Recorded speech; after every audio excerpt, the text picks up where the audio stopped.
মনে রাখবেন, 25টি উঁট হলে একটি উঁটের বাচ্চা জাকাত দিতে হয়, 30টি গরু হলে একটি গরু জাকাত দিতে হয়, 40টি ছাগল হলে একটি ছাগল জাকাত দিতে হয়, 18 এবং 30 কেজি শস্য হলে 20 ভাগের 1 ভাগ শস্য ওসর দিতে হয়।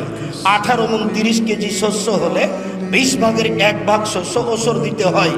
20 মিসকাল 7.5 ভরি স্বর্ণ হলে বাজার মূল্য জিজ্ঞাসা করে শতকরা 2.5 টাকা জাকাত দিতে হয়। 7.5 ভরি স্বর্ণ হলে বাজার মূল্য জিজ্ঞাসা করে শতকরা 2.5 টাকা জাকাত দিতে হয়।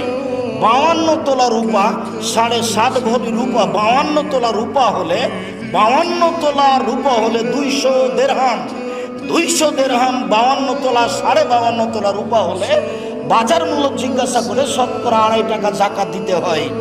এইবার রূপা নয়, স্বর্ণ নয়, আপনার দোকান বরাদ্দ করা আছে, যে টাকা সহজে নেওয়া যাবে, মানুষকে ঋণ জাকাত দেওয়া আছে, ঋণ কর্জ যেটা সহজে নেওয়া যাবে, যেটা ছেলে মেয়ের নামে ডিপিএস খোলা আছে সেই টাকা, যেই টাকা ব্যবসায় দেওয়া আছে সেই টাকা, যেই টাকা ব্যাংকে আছে, সব মিলে যদি রূপার হিসাবে প্রায় 30, 35, 40 হাজার টাকা হয় তাহলে শতকরা 2.5 টাকা জাকাত দিতে হবে।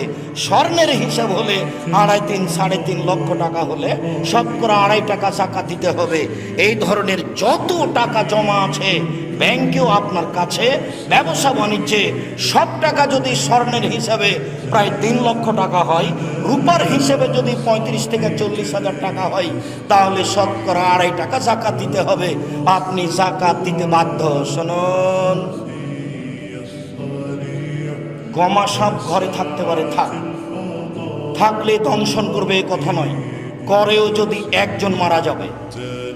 আর যদি ওই অর্থ সম্পদ থাকে যে অর্থ সম্পদের ওসর জাকাত বের করা হয়নি, তাহলে সারা পরিবার মারা যাবে, কেউ রক্ষা পাবে না, সবাই জাহান্নামে যাবে।